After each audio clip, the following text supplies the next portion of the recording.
If you would like to get your song reviewed, dear listener, there's the Filthy Capitalist option. As Sori says, $125 gets you straight to the head of the line. You don't have to be a part of the alliance. You don't have to be part of the group. Wait a minute. And the biggest thing is you don't have to wait. You hop, skip, and jump right in front of everybody. $125 gets you there. You do that 3 times, and you get mashed down to the $75 rate for perpetuity. Yes! Also, there is a band review option. So if you've got a band and you're trying to get your band some exposure, hit me up at vinsori@gmail.com, and I'll show you the details about how to pull that off. You can also jump on Patreon, and there is a option on the tiers to be able to get your band reviewed. Obviously, we can't lie to you, so we can't guarantee a positive review. Get what you get. It's just rubbish. Rubbish. Rubbish. That's British for garbage. My favorite is the community option. $1 at the gate gets you in at Patreon. You get to join an alliance. The alliance joins their points together, and that helps determine what songs that we do. The alliances hang out on Discord. Message me on Patreon to get the link. And they do all kinds of other cool things. They do Minecraft, Dungeons and Dragons. Yeah. It's really a community within the community. Anybody can go on the village, facebook.com/Vin and Sori. There's 160,000+ people on the channel.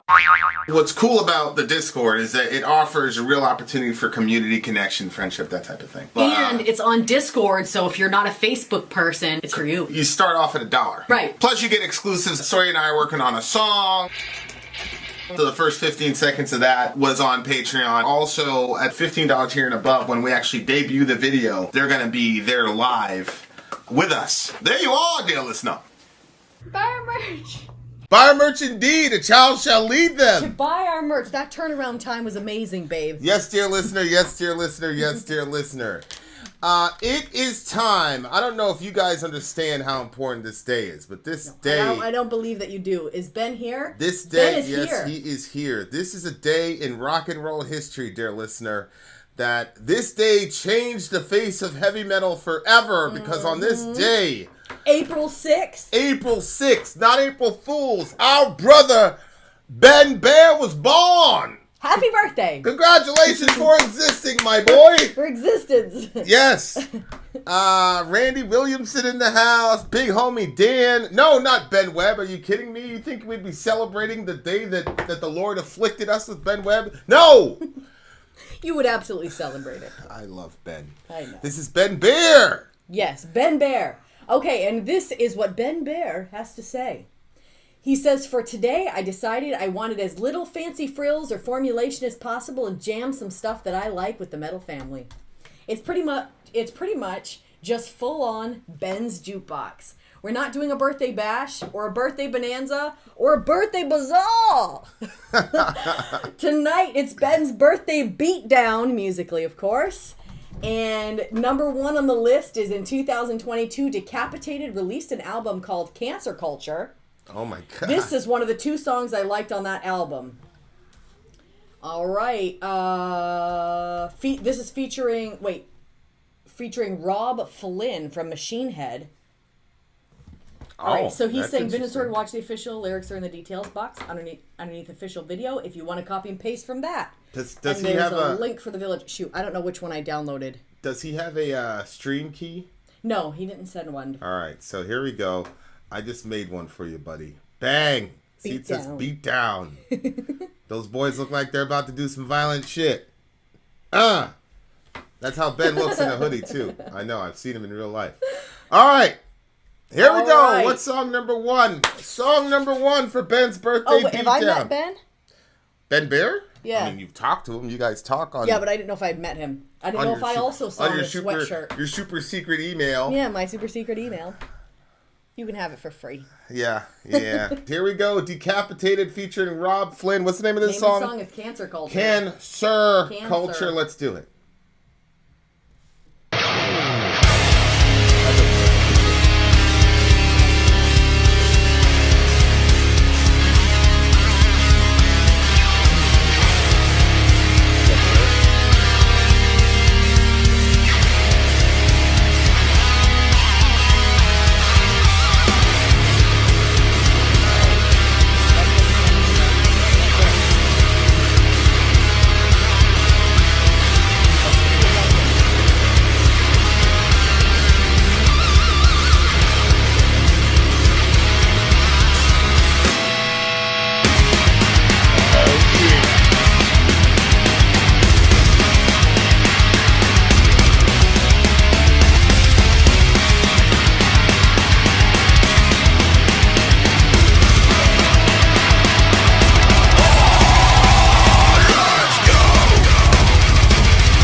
all the minutes are.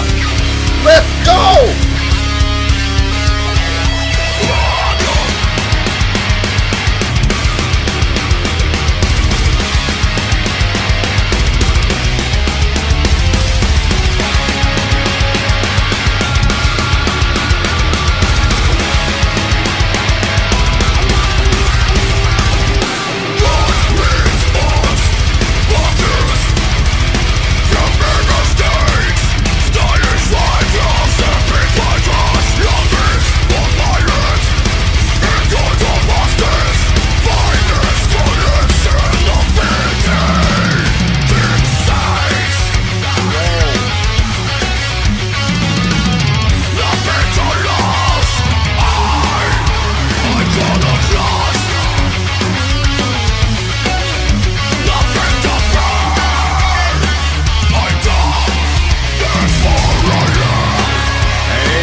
Account is up and running now. We are selling our formula officially. It's amazing stuff from Europe. Made in Germany. Sold in America. Highest standards there are. In America, the standards haven't been updated since 1980. It's super weird, like older than me. In Europe, they update safety standards basically every year. This formula is top notch, great for the stomach, great for constipation. This is a great product. If you happen to want to purchase it and join us on our journey, then grab the link in the description. If you do and leave a review for us, send me a screenshot at vinandsori@gmail.com of your review after you have received the product. We will put your name in a hat. Song reviews are going to come out by some of the people that have left reviews. Don't forget to send us a screenshot of your review once you get the product. Now a word from our mascot dressed as a pirate, Fuji. It's a deal of a deal. Woo! Wow. What's the name of this band? Decapitated. Okay, Decapitated with the big homie Rob Flynn from... These guys look hard, right? Machine Head, huh? The guys from the band, they look hard. Yeah, they are. You don't want to run into those guys in a dark alley. Good night. Okay. Sorry, guys, you couldn't watch the official with us. We had the unofficial for you guys. We had the official playing over here. Official video. They have some really, really high cathedral ceilings. There must be some really nice acoustics. I was just gonna say the acoustics must have been nervous in that shit. Mm-hmm. Nervous. All right, Decapitated Cancer Culture. I'm gonna pull up those lyrics again. And okay, the homie Josh Morris. That was good. Exactly. That's all Sometimes that needs that's to be all said. that needs to be. It's. We're back. We're back. We returned. All right. Let's see here. Okay, these are the bones of his disciples. Oil from the... Oh, boy. Oil from the blubber of Jonah's whale. 2 Samson's hairs. Eyes of providence. Very old tooth of someone almost saint. Like, this is what they do, you know? What do you mean? I don't know if you... Did you ever see the Catholic... not the Catholic. There was a movie, Luther, and it depicted like the stuff that he was seeing and stuff, and they collect the all these artifacts bones and stuff that and were fragments of the dead, and then everybody would have to just pay homage to it and worship it, basically. And that's what it was like to me. I don't know. You'd probably say they would say they don't worship it, but they kneel to it, they kiss it. Whatever you want to call it. I forgot what they call. There's a technical term for that, like the remnants of dead saints. Forgot what they called that, but it's not obeisance. It's not icon. It's what is it? Something else. If Perk was here, he'd know. Go ahead. Okay, so then he says, "Gut mit uns buckles." I don't know what that means. Flammable stakes. Where? Right here. Gott mit uns. That's God with us. Okay, so Gott mit uns buckle. Okay, that's Nazi. The Nazis had gut. It was gut mit uns or whatever. God with us. Oh, on their buckles. On their buckle belts. Right. That's right. Right. Which is a real relic. There it is. Relic. Nick Haas has it. Oh my gosh. Yes, that's correct. Good job. Good job. Yeah, these are the bones of his disciples. Oil from the blubber of Jonah's whale. 2 Samson's hairs. Eyes of providence. Very old tooth to someone almost saint. Yeah, so that's It's not even a saint. It's not even a saint's tooth. That's relics, right? Yeah, like, relics. Yeah. And then it talks about Gott mit uns buckles. Okay, so God with us buckles, which is what the Nazis wore. Why would they do that? Why would they wear those buckles? Because the Germans were extremely religious. Remember, the Protestant Reformation. That was the Diet of Worms, all that. Martin Luther, that was all Germany. Okay. As a matter of fact, Hitler. The Protestant Reformation was Germany? Yeah. Luther. Where did he nail the 95 Thesis? That was Germany. Yeah. Wow, and you know that song, Knocking on Wittenberg? It's Wittenberg. It's pronounced Wittenberg because it was in Germany. The Diet of Worms is the Diet of Worms. I mean, Does that mean diet of worms, as in you're eating worms? No. No, it was like where they were going to have a meeting to decide his fate or whatnot. This famous thing. I thought it was because the food got Here I stand, I can do no other, God help me. It was a famous line from Luther. So it's talking about... That was from Luther? Yeah. Here I stand, I can do no other. And he had to fled. That was all in Germany. That was all in the Diet of Worms. He was fighting the devil in his jail cell, all that shit. That was all Germany. That was all in Germany, So the other thing, too, is Luther believed that the Jews were going to convert once he reformed the church. So when he reformed the church and gave their Protestantism to the Jews were like, that's awesome. You guys go do your thing. And they weren't converting. It was kind of like Muhammad. Muhammad thought that the Christians and all the, So then he wrote this tract called Of the Jews and Their Lies. And he circulated that tract throughout Germany, which Hitler resurrected during the... he basically I forgot about that. Right. So you had lot of what's up, Delaney? That's crazy. So you had a lot of religiosity that was going on in Germany at the time. That's why I say, like, people say, "Oh, Hitler was a Christian." They're trying to get a gotcha for Christianity by saying Hitler was a Christian. I think there's sufficient evidence to make that a laughable charge. But to me, if I was going to use a Holocaust to criticize Christianity, I wouldn't say Hitler was a Christian. I'd say all these neighbors, all your neighbors and all these people were regular church-going people. Like, one man cannot destroy 6 million people. You need the cooperation of an entire nation. Yep. And that, to me, is way more damning to Christianity than to simply... Because if you say Hitler is a Christian, all you have to do is take 2 or 3 quotes from Dinner with Hitler, where Hitler says the resurrection is a superstition and all the rest of it to disprove that. But to me, that doesn't get Christianity off the hook. Right. Because you had the SS soldiers walking around with Gott mit uns, right? I mean, yeah, Hitler was an occultist for sure. But the whole Gott mit uns stuff on the buckles, like, that to me is way more damning. You're taking, that's probably Romans 8. If God is with us, who can be against us? They took that and they put that on their belt buckles to advance the Third Reich. I mean, you can't get more blasphemous than that. Like, you're taking something that is supposed to comfort the people of God, this concept that God is with you.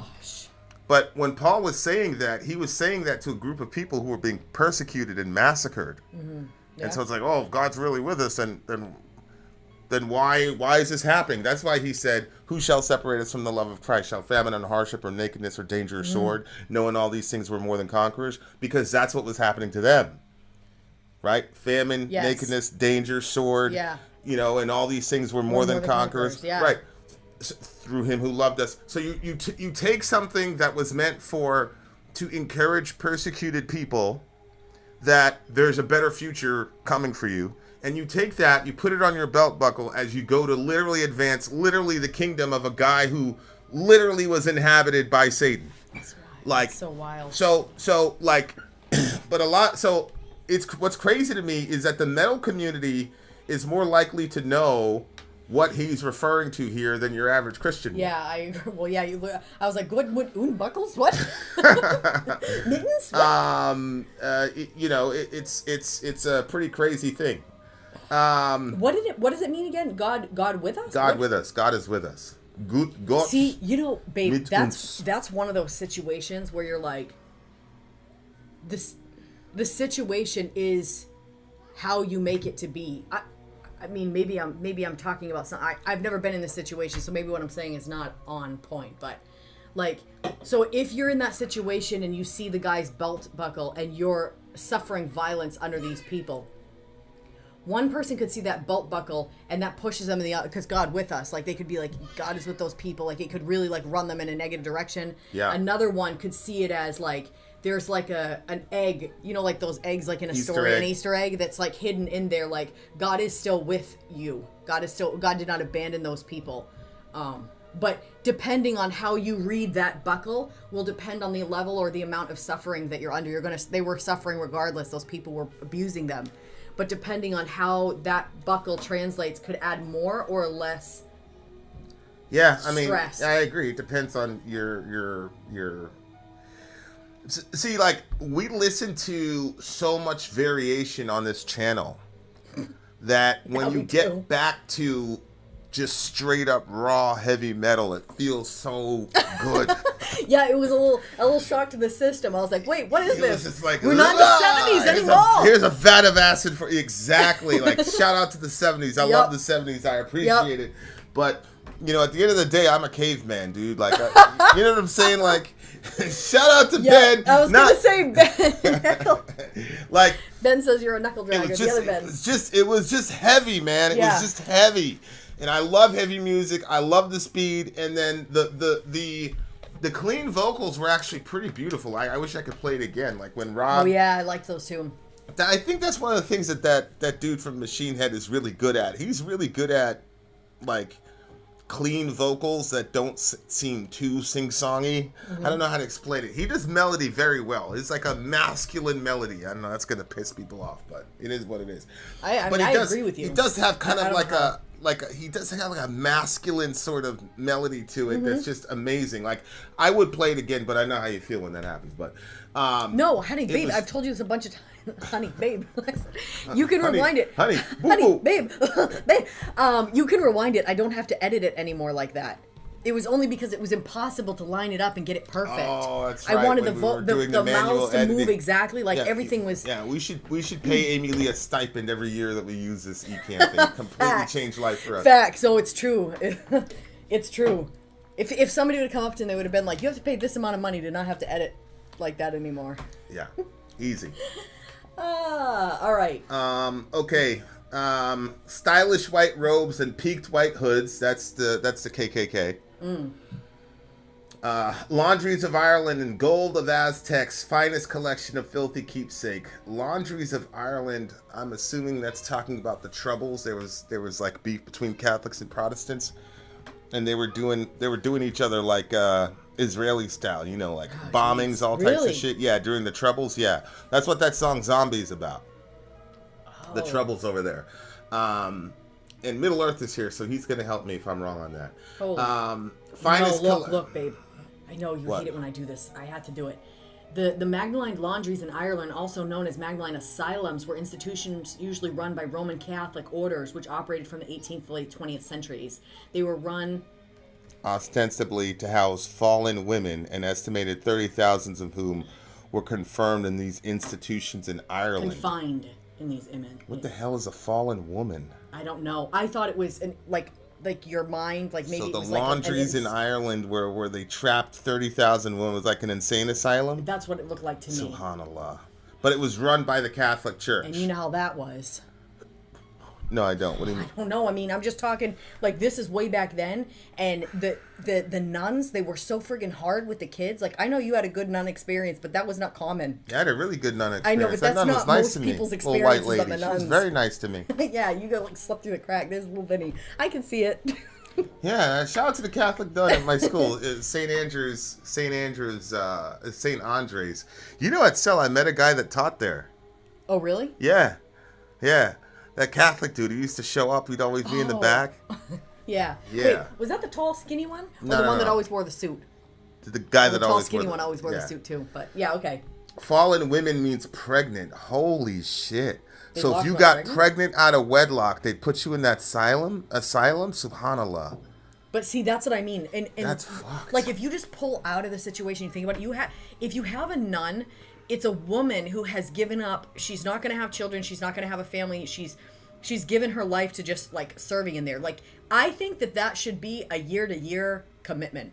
I don't What think should that being a nun. I don't think that you should commit for life, because I think that if you're committing to it, you might commit to something when you're young, and you might realize like 6 years into it, like this whole like prayer forever and no family is not really working for me. I don't know. But they stay with it, and then like you can picture them getting, just think practically. They don't have any children, then they might be, look how mean they were to those kids at the schools. You've heard of that, right? People being so like, you're taking women, you're taking them out of their natural environment to now they're not creating families, they're not doing any of those things, they're just teaching all the time. And you know what I'm saying? Like, I feel like that would have a negative effect on people, and they were really mean to kids. The So- nun that was nice to me was like 22. Oh, well, that's different. She hadn't become bitter yet. Right, that's what I'm saying. Like, I think I was her little black little Negro pet there. She used to like pull on my hair and shit. Hey, She come- did? Oh, they all did. oh my gosh. No. I think So she inappropriate. genuinely was nice. She genuinely loved Oh, me. I think she did. Yeah. I think she. I do for real, too. I was a hard kid not to, because I was like Raisa. You know, had all that personality. I wasn't afraid to talk to adults. You know, whatever. Oh yeah, he's a little politician in the store saying hi to everybody. Yeah. Yeah, and so what I'm saying is, here you have. Have you ever seen? Hold on. people- Kai had a little bit of a historical correction for us. God with us was used from World War II by the Wehrmacht, so it was not unique to the Nazis. My honor as loyalty was on the SS buckles. There you go. So it was used by Nazis, but not exclusively used by the Nazis. We love to be as accurate as Yeah, possible. for sure. Thank you very much for that. So, okay. babe, listen. So if these women are in I'm there listening, because I'm they got pregnant out of wedlock, you've seen women that. Nuns, hear her! Listen to me. You don't have to do that. You can get married. You can have children.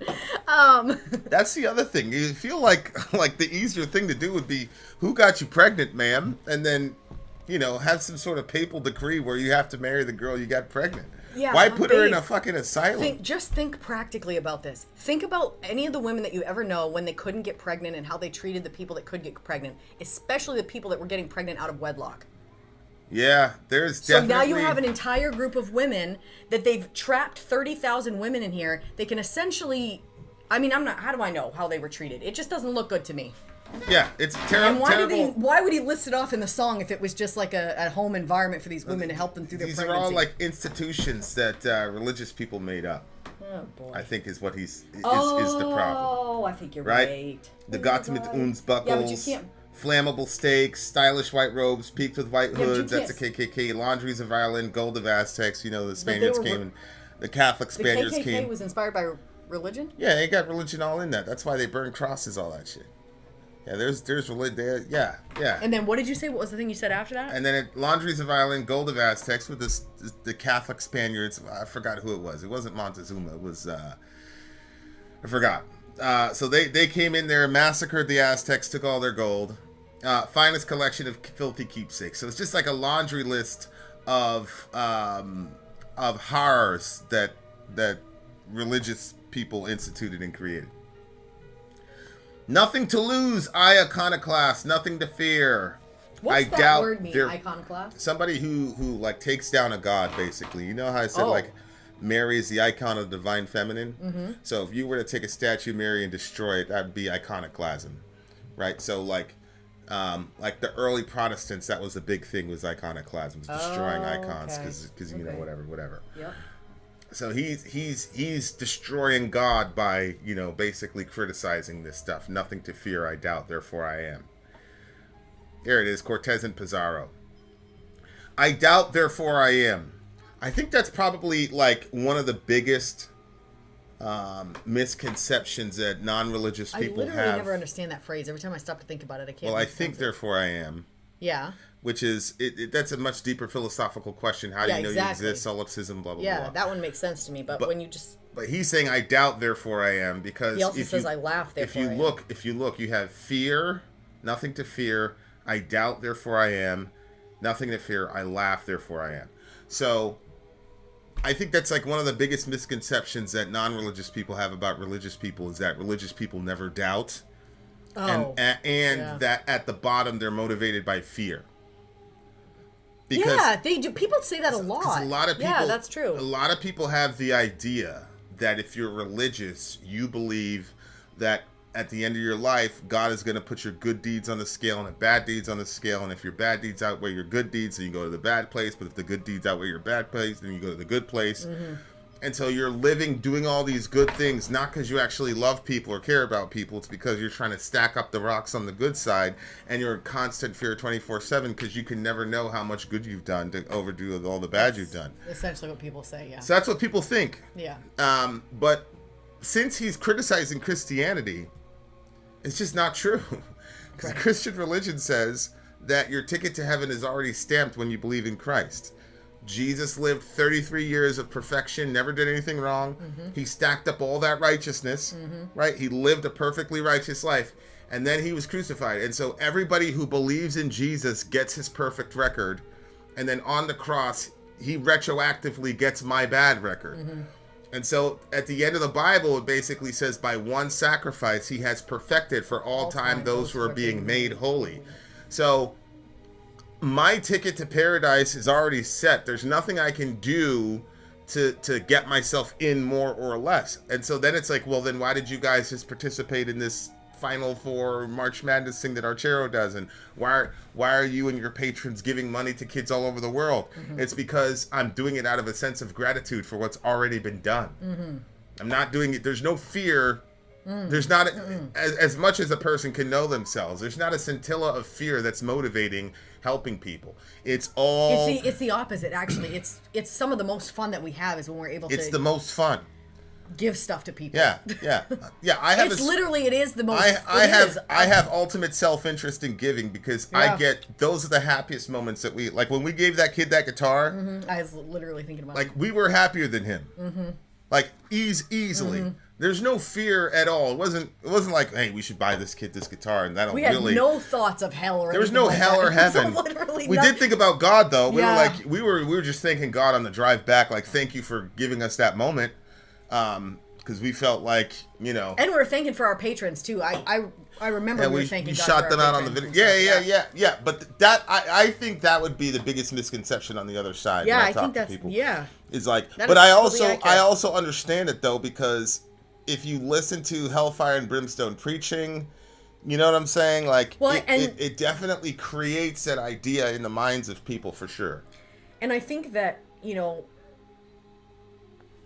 like mentally, I always believe that God was the one that saves you, and it's not about your good deeds versus your bad deeds or whatever. However, a lot of the way that I was living my life was to make sure that my good always stayed really up there. Like, it was a lot of, you know what I'm saying? So I think that there might be a lot of Christians that would be like, no, like, it's not good deeds versus bad deeds, but they live their life like that. Right, because that's the human default. That's what makes most sense to, I mean, that's what it is in Islam. Mm-hmm. If you're Ajr, your good deeds outweigh your sins, then you're in Jannah. If not, then you have to go to hellfire and burn it off until until you even out the scales. So, But there's this concept, this idea that you can even it out over time. Right.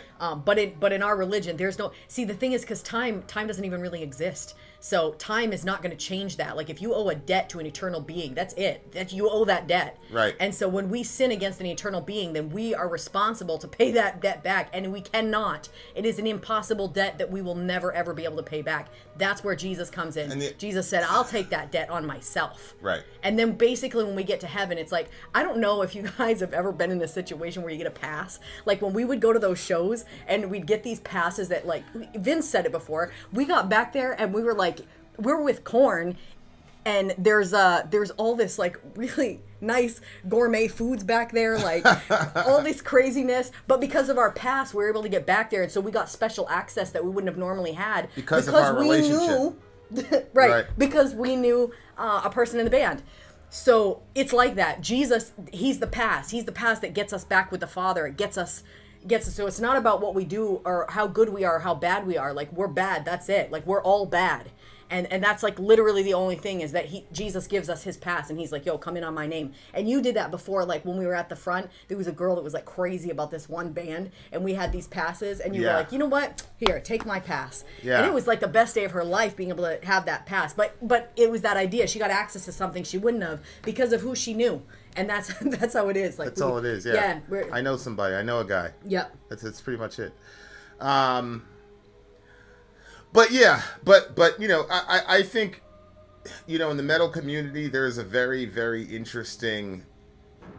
I see an interesting difference between religion and God. When these guys engage with God directly, it's a little bit different than when they talk about religion. So, for example, in Behemoth, when he says, you know, Jesus Christ, I can. That's a powerful line to me. Because, like, what are you saying? Are you saying you can't forgive God for the things that you've seen in the earth? Or are you saying, so you literally cannot forgive Jesus? Or are you saying you cannot forgive pretty much the world for the shit that's happened to you? Or are you saying you cannot forgive the people who hurt you? Specifically, when you're talking about Nergal, he had leukemia, and the Christians in Poland were celebrating his diagnosis. So that's not right, and it's not Christian. So is he saying he can't forgive that? Either way, that's so bad. Either way, that's such a raw line to me, you know. And he said it like a million times. Living God, I cannot forgive. Son of God, I cannot forgive. Yeah, he did. I forgot about that. So like, yeah. So that's that's there's a difference between that, which you can find in the Psalms, or you can find in my journal. But when they talk about like institutional Christianity, it's always right, scorched earth, which again to me is understandable. It's understandable. For this is such a powerful introductory song for the day, dear listener. And I'll tell you, I thought that we were rolling up on some cattle decapitation for some reason, because the name it was Decapitated was the name of the band. Yeah. So I was like prepared for some real. That's been some of the most shocking. I don't know if we've done a song from this band yet. Yeah, I don't know that we have either. Decapitated. Yeah, like we've done cattle decapitation, but I don't know if we've ever done Decapitated. What do you give the song? 9 point. 9 points? 9.3. Well, I was going to go with 9.2, but then the 9.5 for me. A 9.5 for me. Dear listener, go nowhere. That's a command. We're coming right back. Stay right here. We have more of Ben's B-Day Beatdown. Yes. Coming soon to a theater near you. Vin out. Sori out. Gone.